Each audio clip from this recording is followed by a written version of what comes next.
urukundo rwawe Yesu we, ntawarondora uko rungana Yesu we. Nashatse umunzani warupima sinawubona, rusumba ukwezi rusumba izuba n'inyanja. Ni wowe nabonye, ni wowe nabonye Yesu we, intambara zanjye ni wowe uzirwa nuko zingana. Ushimwe, ushimwe, ushimwe,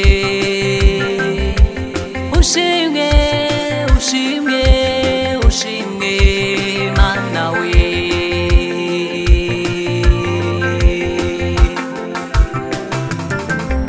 Umutima wanjye urabyibutse Mana we, fatikanyije n'ibizima, fatikanyije n'ibizima kukuramya.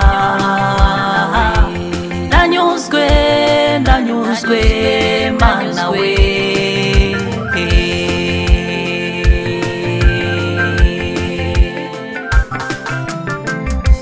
Nuri nk'abantu, nuri nk'abantu Yesu we, bakunda abandi ari uko babahaye wewe.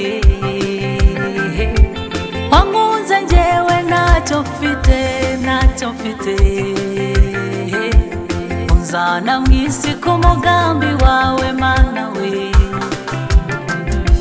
Uyindindiramo, uyintungiramo, uyimfashirizamo, ndiho ku bwawe ndakomeye ndashikamye.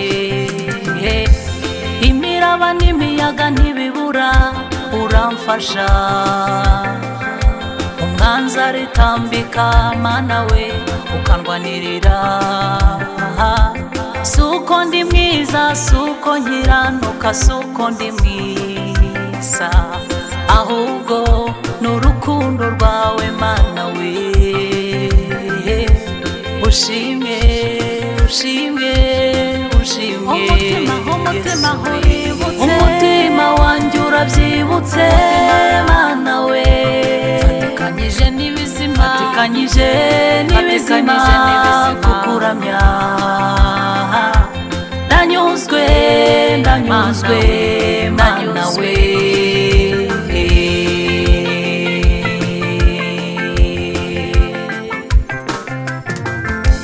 Kuva nkivuka wabanye nanjye Mana we, urugendo rwanjye rw'ubuzima ni wowe ndukesha. Mu busore bwanjye wagiye undinda Mwami we, mu rubyaro mu muryango Mana we. None ndiho nitwa umubyeyi nk'abandi, njye n'umuryango tuzagukorera twivuye inyuma.